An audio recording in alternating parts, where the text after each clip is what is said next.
সুপ্রিয় বন্ধুগণ, যারা রিটেন স্পোকেন গ্রামার শিখবেন এবং অপরকে শেখাবেন তাদের জন্য আজকের এই ভিডিওতে আলোচনা করব অ্যালং, বিয়ন্ড, এগেইনস্ট এবং ডিউরিং এই চারটি প্রিপোজিশনের ব্যবহার নিয়ে আলোচনা করব।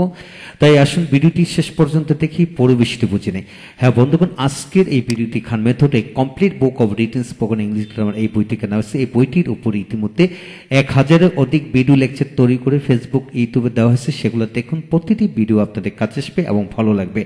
হ্যাঁ বন্ধুগণ, এখন আসুন আমরা শিখব অ্যালং এর ব্যবহার। প্রথম লক্ষ্য করেন, কোনো কিছুর এক প্রান্ত থেকে আরেক প্রান্তে অর্থাৎ সামনাসামনি বরাবর সোজা এরূপ অর্থে অ্যালং বসে। যেমন they walk along the route, তারা রাস্তার এক প্রান্তে থেকে আরেক প্রান্তে অর্থাৎ রাস্তা বরাবর হেঁটেছিল। A wise man always walks along side the road, একজন জ্ঞানী ব্যক্তি সবসময় রাস্তার পাশ দিয়ে হাঁটে। সাইড দ্য রোড মানে অ্যালং সাইড দ্য রোড মানে রাস্তার পাশ দিয়ে হাঁটে। তারপর আসেন 3 নম্বর, there was darkness all along the street, অর্থাৎ রাস্তার প্রথম থেকে শেষ পর্যন্ত অন্ধকার ছিল, অর্থাৎ সারা পথে কি অন্ধকার ছিল। অল অ্যালং দ্য স্ট্রিট অর্থাৎ সারা পথে অন্ধকার ছিল। There are trees all along the road, অর্থাৎ রাস্তার সব জুড়েই গাছপালা আছে। রাস্তার সবটা জুড়েই কি গাছপালা আছে। হ্যাঁ বন্ধু, এইভাবে কমপক্ষে 50টি বাক্য বানিয়ে পড়ুন, ইনশাল্লাহ এই বিষয়টি রপ্ত হয়ে যাবে। তবে এর ব্যবহার খুব একটা বেশি নয়, এই ছোট্ট একটা ব্যবহারই রয়েছে। এখন আসেন বিয়ন্ড। বিয়ন্ড এর ব্যবহার হচ্ছে ধারে, পেছনে, দূরে, পার হয়ে যেতে হয় এমন, অর্থাৎ ধারে, পেছনে, দূরে, পার হয়ে যেতে হয় এমন অর্থে বসে। যেমন the school is beyond the station, the school station থেকে দূরে, অর্থাৎ স্কুল কি স্টেশন থেকে দূরে, জায়গাটি স্টেশন থেকে দূরে, বাড়িটি স্কুল থেকে দূরে, বাজারটি আমাদের বাড়ি থেকে দূরে। এইভাবে যে কোনো কিছু হবে। শহরটি আমাদের গ্রাম থেকে বেশ দূরে। এখন beyond the station, beyond the city, beyond the bus stand, beyond the school, college, যে কোনো মানে জায়গার নাম বসে পড়তে পারবেন। তারপর আসুন কোনো কিছু সম্ভব নয় এমন বা নাগালের বাইরে এরূপ বোঝাতে বিয়ন্ড বসে। To maintain the family is beyond his ability, পরিবার পরিচালনা করা তার সামর্থ্যের বাইরে। The situation is beyond control of the chairman, পরিস্থিতি চেয়ারম্যানের নিয়ন্ত্রণের বাইরে ছিল। নিয়ন্ত্রণের বাইরে বা যদি ছিল তো হয় ওয়াজ দিতে হবে, নিয়ন্ত্রণের বাইরে। হ্যাঁ বন্ধুগণ, এই হলো বিয়ন্ডের ব্যবহার। বিয়ন্ডের ব্যবহার খুব একটা বেশি নয়। এখন আসেন এগেনস্ট। এগেনস্ট অর্থ হলো বিরুদ্ধে, বিপক্ষে, প্রতিকূল এর অর্থ বসে। যেমন I am always against terrorism, আমি সর্বদা সন্ত্রাসের বিপক্ষে। The honest are always against the dishonest, অর্থাৎ অসৎ ব্যক্তিরা সর্বদাই অসৎ ব্যক্তিদের বিপক্ষে থাকে। সৎ ব্যক্তিরা সর্বদাই অসৎ ব্যক্তিদের বিপক্ষে থাকে। No one should be against Islam, কারোর ইসলামের বিপক্ষে থাকা উচিত নয়। হ্যাঁ বন্ধুগণ, কিভাবে রপ্ত করবেন?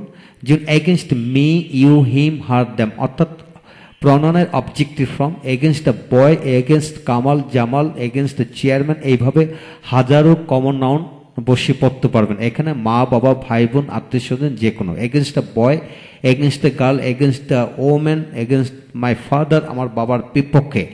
এগেনস্ট দ্য টিচার, শিক্ষকের বিপক্ষে। এগেনস্ট দ্য স্কুল, স্কুলের বিপক্ষে। এগেনস্ট দ্য সিটি, সিটির বিপক্ষে। এগেনস্ট দ্য কান্ট্রি, দেশের বিপক্ষে।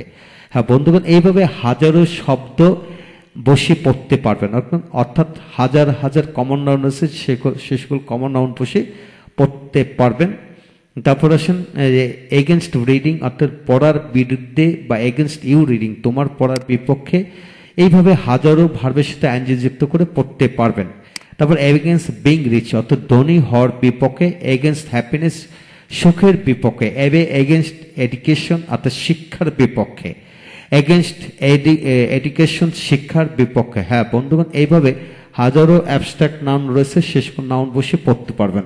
হ্যাঁ বন্ধুগণ, এগেনস্ট থেকে আমরা শিখে নিলাম যে কোনো প্রনাউন বসবে, যে কোনো নাউন বসবে, যে কোনো আইনজিযুক্ত ভার বসবে।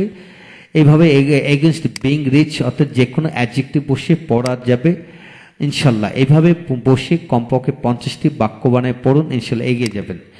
তারপর আসেন এখানে আমরা ডিউরিং দিয়ে পড়ব। যেমন ডিউরিং হচ্ছে কোনো সময়, স্থিতিকাল ধরে যাবৎ ব্যাপী অর্থে ডিউরিং বসে, যেমন ডিউরিং উইন্টার শীতকালে I want to India to visit, শীতকালে বা শীতের সময় আমি ইন্ডিয়াতে বেড়াতে গিয়েছিলাম। We stayed in England during the summer, গ্রীষ্মকালে আমরা ইংল্যান্ডে গিয়েছিলাম।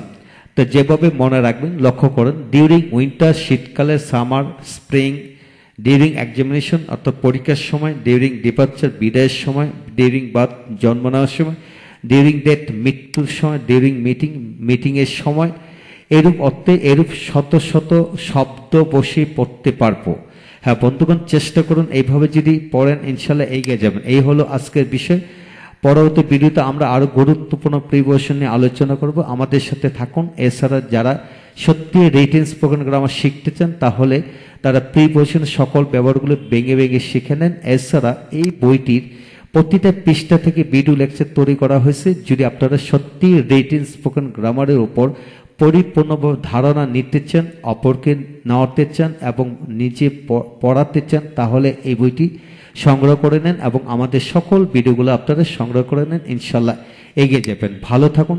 পরবর্তী ভিডিওতে দেখা হচ্ছে। Thank you very much.